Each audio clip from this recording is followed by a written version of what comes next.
കൊല്ലത്ത് ദേശീയപാതയിലെ അപകടത്തിനു കാരണം ഡിസൈൻ തകരാറെന്ന കെ.എൻ. ബാലഗോപാൽ. സംഭവത്തിൽ മുഖ്യമന്ത്രിയുടെ ഓഫീസ് ഇടപെട്ടെന്നും മന്ത്രി ചിഞ്ചുറാണിയും സ്ഥലം സന്ദർശിച്ചതായും കെ.എൻ. ബാലഗോപാൽ പറഞ്ഞു.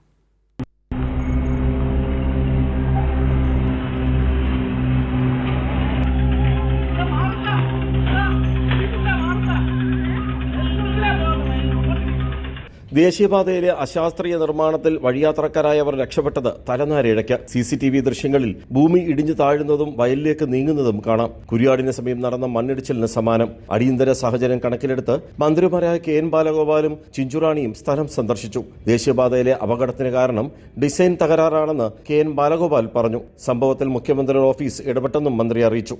ഈ ഭാഗത്ത് വളരെ താഴ്ചയിൽ മണ്ണിട്ട് പൊങ്ങി വന്നതിന്റെ ഡിസൈനിന്റെ പ്രശ്നമായിരിക്കണം എന്നുള്ളതിന് യാതൊരു സംശയമില്ല. ഡിസൈനാണ്. CMന്റെ ഓഫീസുകാരെ സംബന്ധിച്ച് ഇടപെട്ടിട്ടുണ്ട്.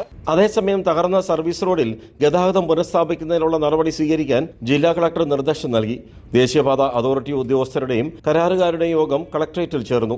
എത്രയും പെട്ടെന്ന് തകർന്ന ദേശീയപാത പുനഃസ്ഥാപിക്കുകയാണ് ലക്ഷ്യമെന്ന് NHA ഉദ്യോഗസ്ഥർ അറിയിച്ചു. ദേശീയപാത തകർന്ന ഭാഗത്ത് അപ്രോച്ച് റോഡിനടിയിലൂടെ കടന്നുപോകുന്ന കലുങ്ക് ഭാരം താങ്ങാനാകാതെ തകർന്ന് മണ്ണൊലിച്ചു പോയതാണ് റോഡ് താഴുന്നതിന് പിന്നിലെന്നാണ് പ്രാഥമിക നിഗമനം. 100 മീറ്റർ ഭാഗത്ത് അപ്രോച്ച് റോഡിന് പകരം പാലം നിർമ്മിക്കണമെന്ന ആവശ്യവും ഉയർന്നു. രാജ്കുമാർ, കൈരളി ന്യൂസ്, കൊല്ലം.